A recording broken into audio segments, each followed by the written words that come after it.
acompañándolos, sobre todo después de una mañana absolutamente espectacular y una tarde en la que pues viene rematando Ernest contándonos todas estas nuevas cosas para todos nuestros pacientes. Efectivamente, cuando el comité organizador dice vamos a involucrar una charla que junto a todo el conocimiento técnico que nos viene acompañando en medicina nuclear y en cardiología nuclear, quisiéramos que le diera un toque humanista, pues me sentí más que orgulloso. Sobre todo porque creo que todos hemos visto a esos pacientes que llegan al laboratorio y vemos pacientes de pronto jóvenes, atléticos, bien, y que es un piloto de avión y que viene muy angustiado a hacerse una prueba de corazón. O vemos el paciente con muchos edemas y que viene con su familia y que a duras penas puede caminar, pero que de pronto termina con una fracción de eyección de 40 a 45, con una gran paradoja clínica y técnica. Pero también nos encontramos a mucha gente como nosotros, que en un momento dado, por un dolor torácico atípico, por la presentación de algunos síntomas extraños o simplemente por unos factores de riesgo, tenemos que tenerlo acostado durante una o dos sesiones de 13, 16 minutos en una camilla y que va a recibir una gran cantidad de información, ya sea por nosotros, las veces menos, o por su cardiólogo, y que termina después en unos escenarios bastante complejos.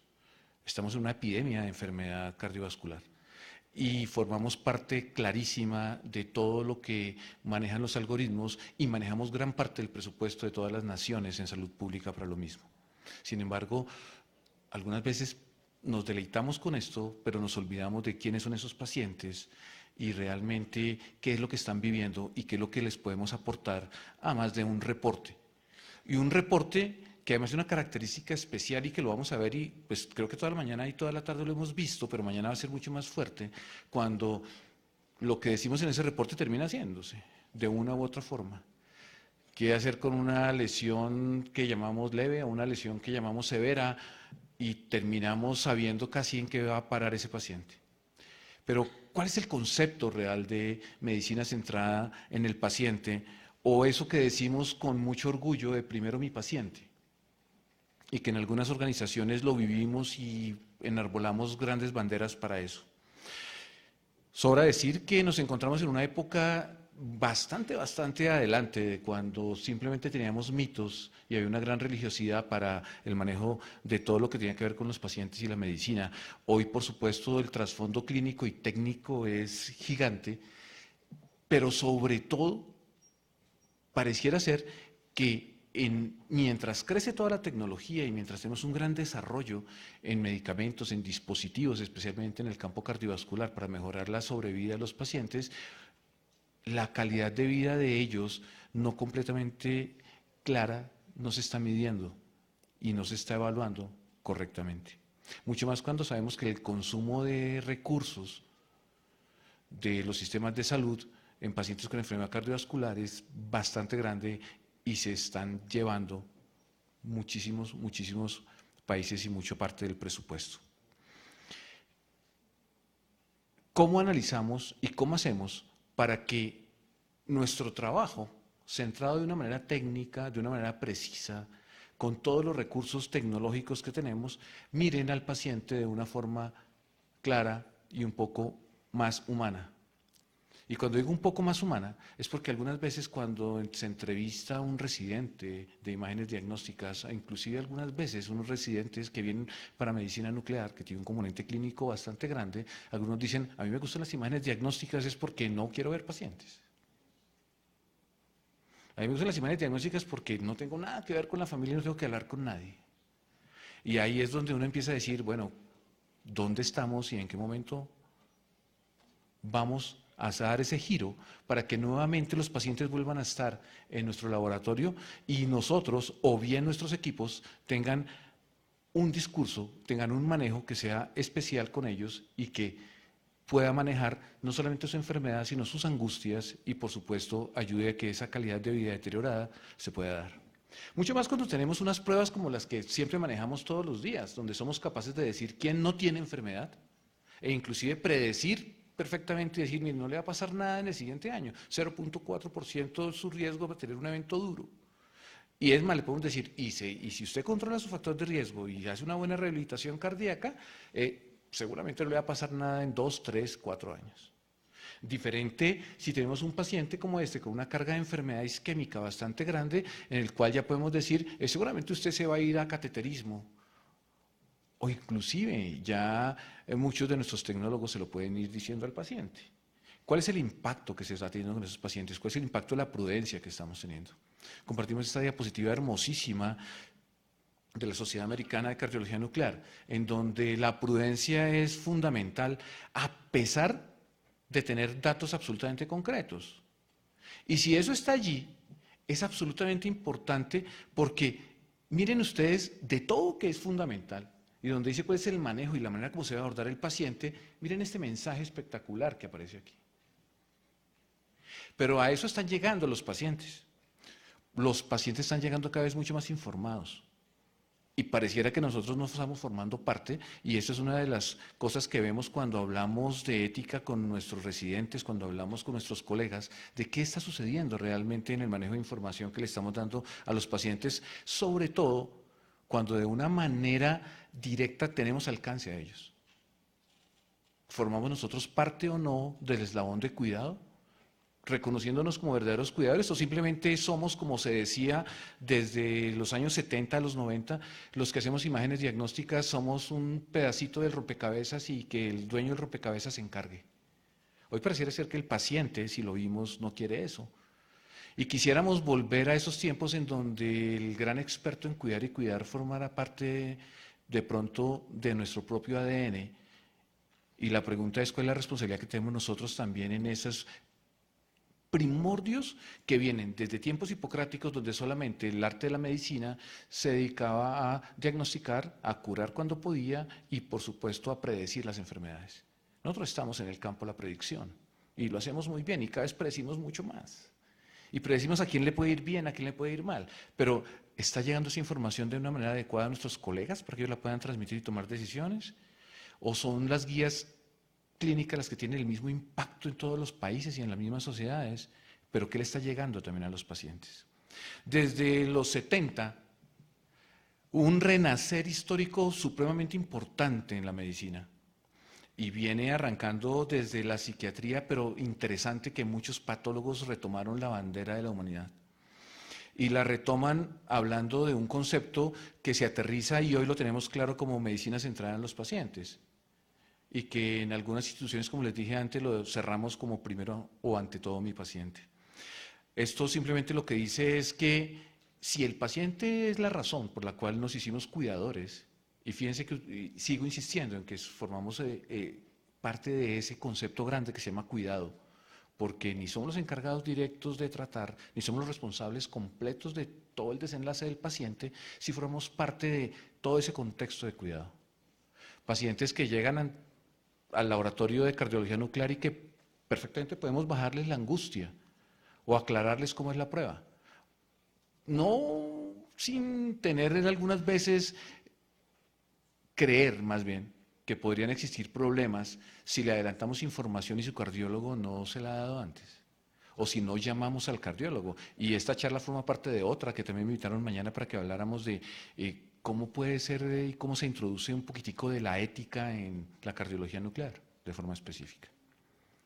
James Drain hace un trabajo hermosísimo sobre cómo ser un buen médico, y lo único que después de cierra uno el libro, cierra los ojos y lo que lee es hablándole al paciente, contándole al paciente.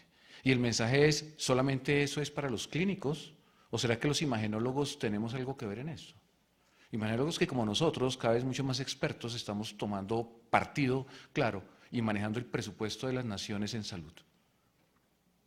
Si cuidar es encargarse, o manejar ese principio de fiducia, donde le entregan a uno algo y tiene que devolverlo, se compromete a devolverlo de la mejor forma, o sea, por lo menos igual y no deteriorado, ¿tenemos nosotros responsabilidad de ayudar a cuidar a esos pacientes o simplemente el reporte es lo único que hacemos? La selección del paciente específico es lo que tenemos. Sabemos nosotros que hoy, por ejemplo, no tenemos conciencia clara de que el mundo se está moviendo específicamente hacia cómo hacemos para prevenir las enfermedades y las lesiones. Y aquí un paréntesis gigante. Nuevas enfermedades y nuevas lesiones que han sido promovidas inclusive por nuevos desarrollos y nuevos inventos.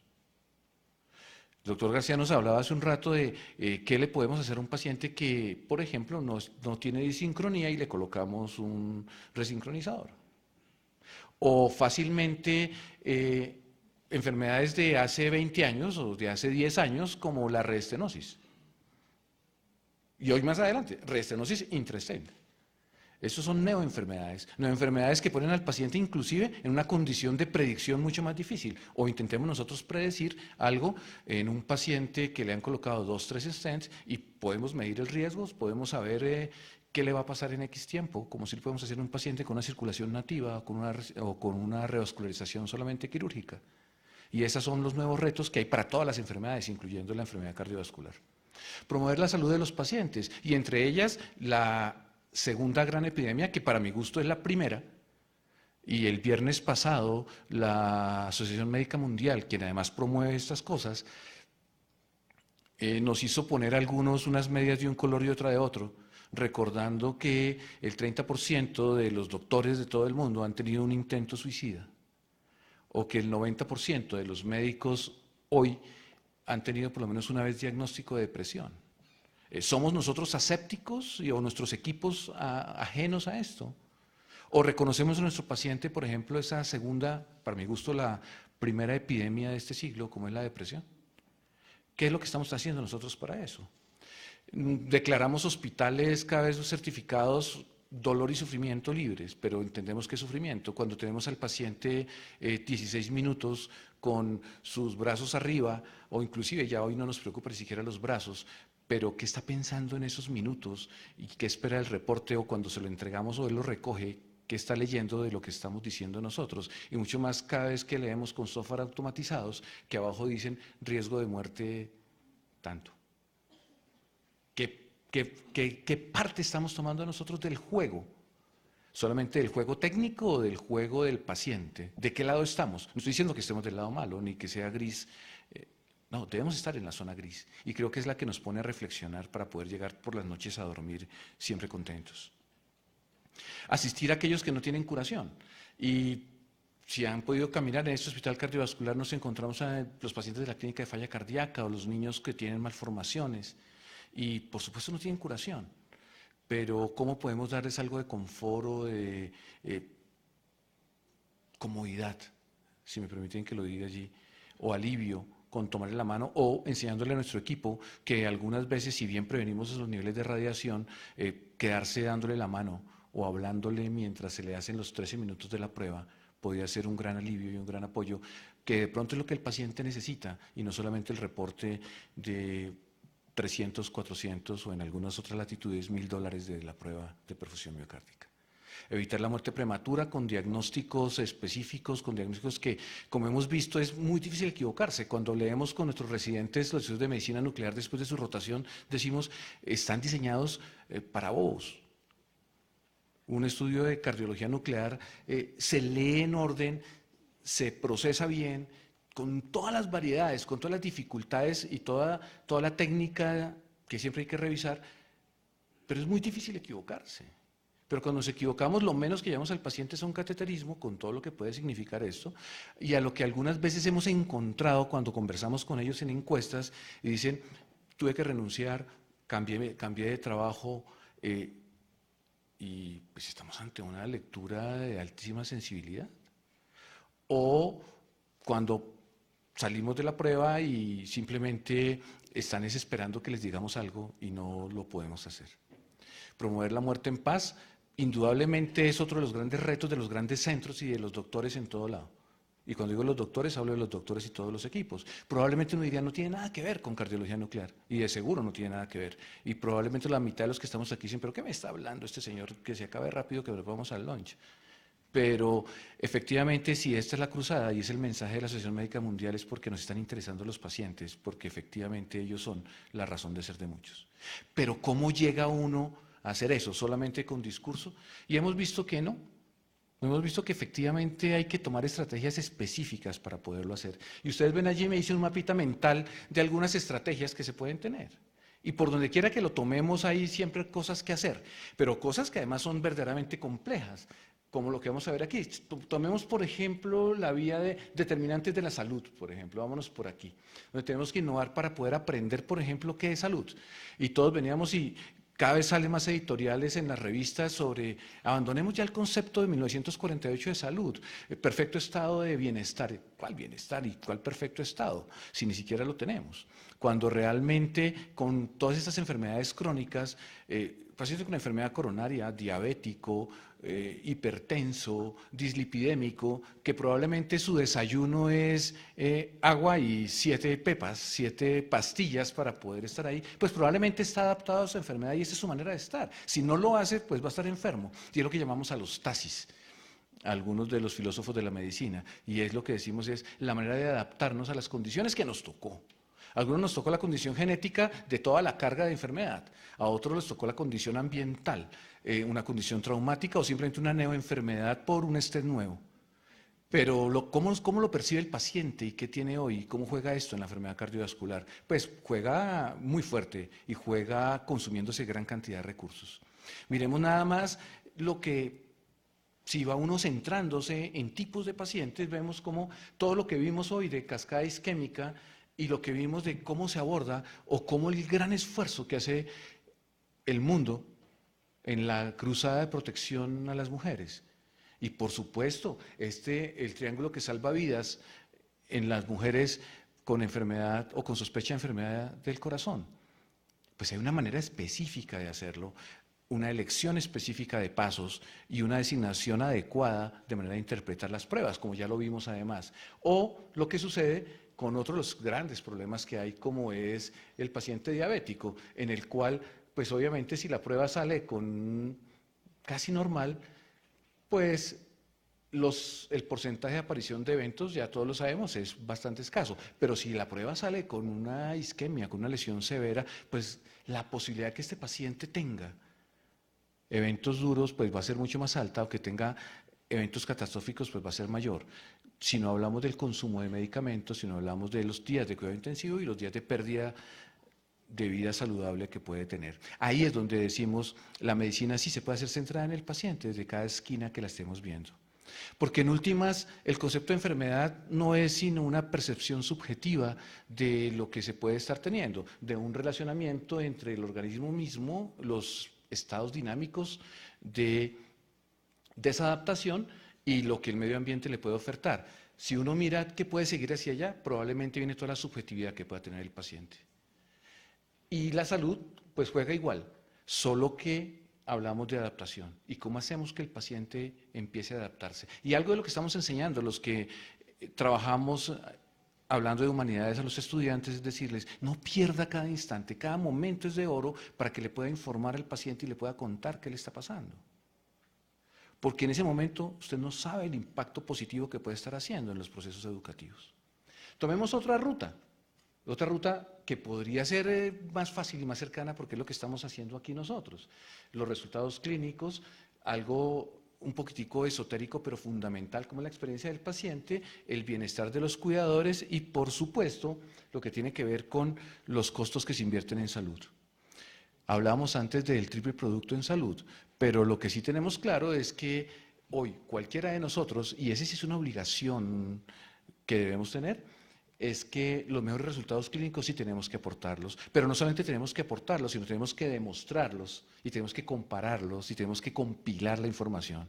Y creo que esa ha sido una de las ventajas y cuando el doctor García decía, es que llevo 8 eventos acompañándolos, pues es desde que inclusive yo era residente, ya hablamos de cardiología nuclear en sus etapas embrionarias, y el haber tenido la fortuna de haber nacido digitales nos pone en este punto donde podemos tener las cosas. O sea, creo que tenemos esa gran fortuna de poderlo tener. Luego, entonces, seguir con esa tradición y acumular los resultados clínicos de cada uno es fundamental. Saber cuál es mi nivel de lectura. Cuando hablamos, y mañana voy a hablar algunas cosas de cómo hoy podemos meterle un poquitico de más ingeniería, por ejemplo, a los procesos de lectura y sistemas automáticos para leer. Pues por supuesto yo también tengo que decirle al sistema cómo leo yo, qué nivel de sensibilidad estoy poniendo, dónde estoy leyendo para poderle dar cierto grado de correlación a lo que estoy haciendo. Pues eso está basado en los resultados clínicos que tenemos o en la curva de aprendizaje que podemos demostrar, no solamente que podemos decir. La mejor experiencia del paciente, basada fuertemente en información, pero información clara y precisa, información que prepare al paciente, información que le permita bajar los niveles de angustia, información que le permita que si son solo esos 13 minutos que va a estar en la camilla del laboratorio, pues sean 13 minutos donde esté relativamente confortable.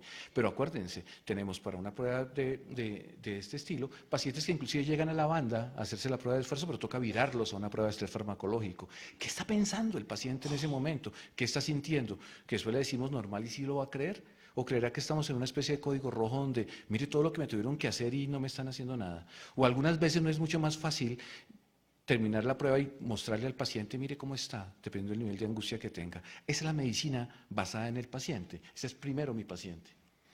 Y con respecto a los costos empieza a ser fundamental poderlo trabajar de la misma forma.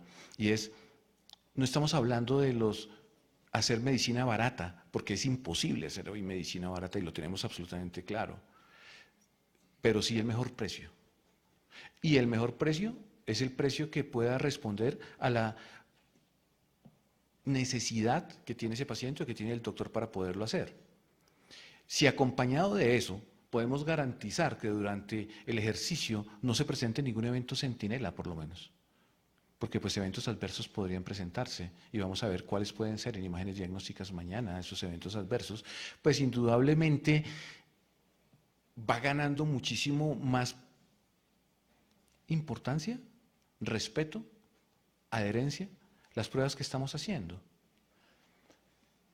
Porque de esa forma estamos y podemos llegar donde estamos, porque la tradición numérica, la información y la evidencia nos lo ha permitido.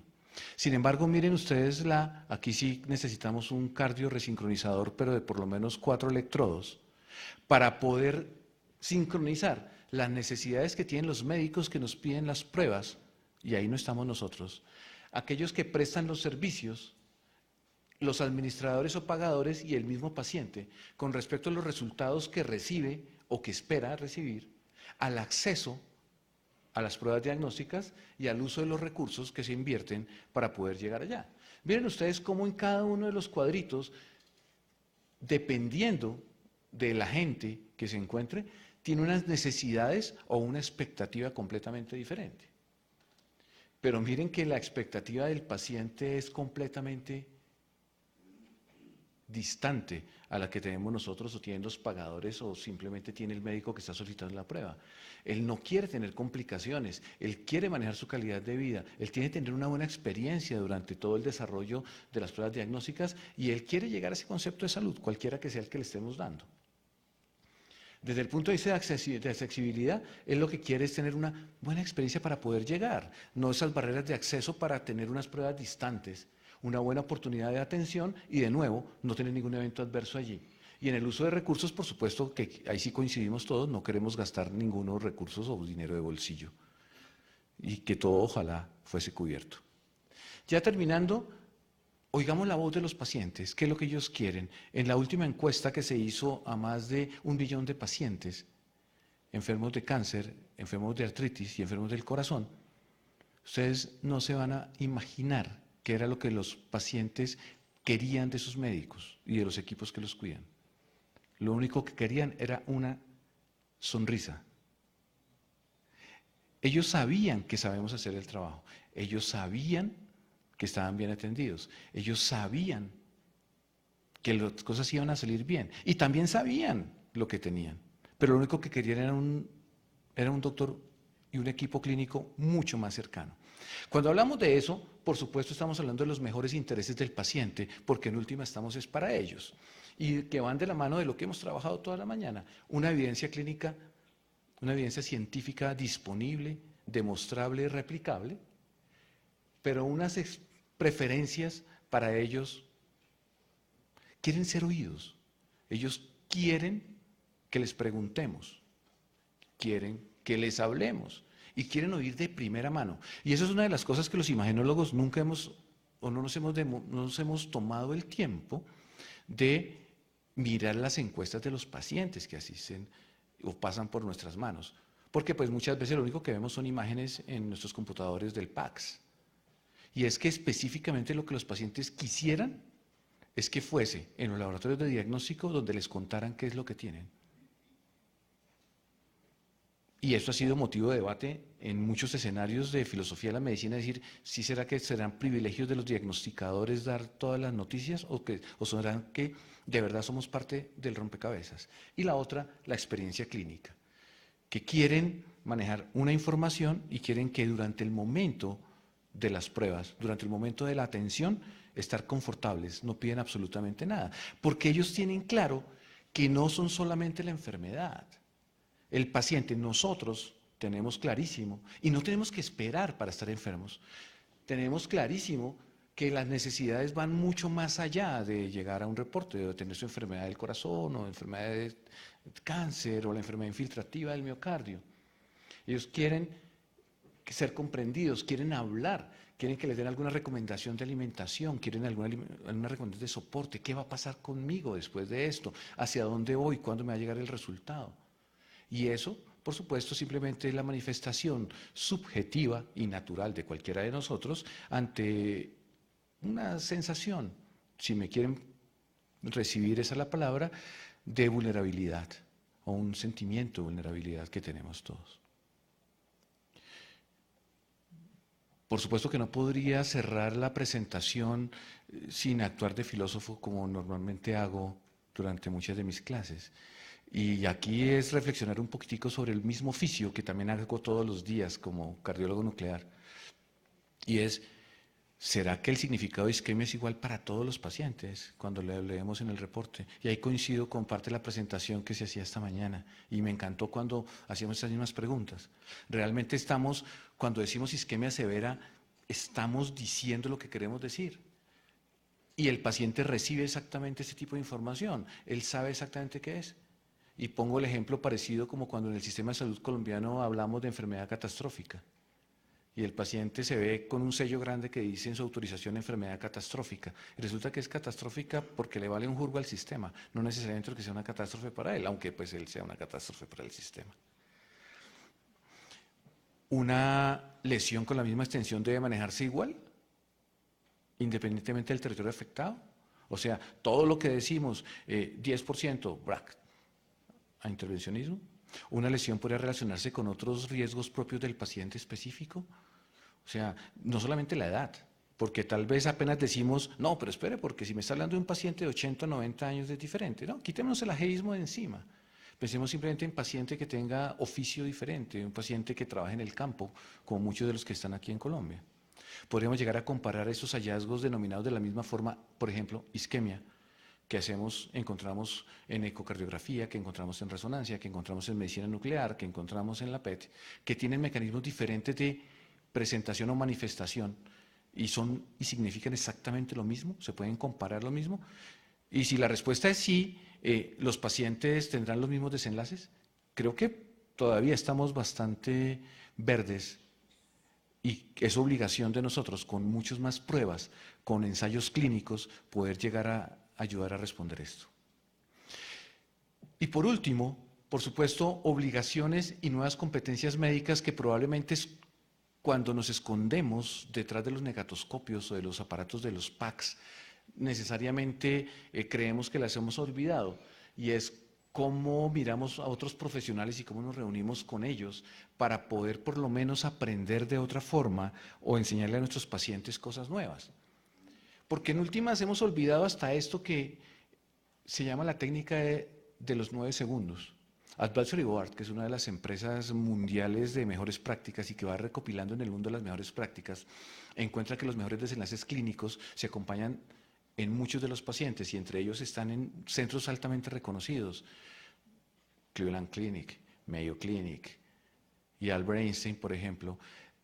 Poder involucrar algunas estrategias pequeñitas en donde en cada contacto con el paciente se le pueda explicar y en cada contacto tengamos la posibilidad y creamos que legítimamente estamos educando a los pacientes acerca de lo que tenemos. dificultad que para los imagenólogos obviamente decimos, pero estamos siempre leyendo, no tenemos nada, y que tampoco inculcamos en nuestros equipos. Porque efectivamente los pacientes lo que quieren es expresar sus preocupaciones e inquietudes. Ahora, expresarlo no significa que siempre estén esperando la respuesta última. Lo que quieren es verbalizar las preguntas y que les orientemos por lo menos para que cuando lleguen a su doctor puedan hacer las preguntas que son, en el momento que son. Que puedan entender y equilibrar sus creencias con el proceso de enfermedad. Y muchas veces los momentos de contacto que tenemos con ellos en los laboratorios pueden ser mucho más interesantes que los tiempos que pueden tener ellos con sus médicos tratantes. ¿Cómo se incorpora este tipo de concepto de enfermedad o posibilidades de desenlace que ya sabemos en la visión del paciente y sus expectativas? ¿Cómo podemos participar en la expresión y en el comportamiento de las emociones de estos pacientes? Y por supuesto, ¿cómo podríamos nosotros formar parte, si es que legítimamente queremos, porque también puede pasar que no queremos, ¿cierto? Aproximarnos de manera integral al cuidado de los mismos y ayudarle a que ganen adherencia a las opciones terapéuticas que le van a dar sus tratantes. O sea, de verdad formar parte de lo que consideramos un manejo integral o unos equipos de cuidado. Y de esa forma poder ayudar a optimizar recursos que de verdad pudieran ser interesantes desviar hacia otras cosas, como esas, y permítame que lo diga, lo es en inglés, esas skills, esas nuevas competencias que esperamos hoy que tengan todos los nuevos médicos, no solamente de liderazgo, sino sobre todo de comunicación. Eso es lo que un médico nuclear que hace cardiología nuclear, que además es filósofo y enseña ética, tenía para contarles en la tarde de hoy antes de salir al descanso. Muchas gracias.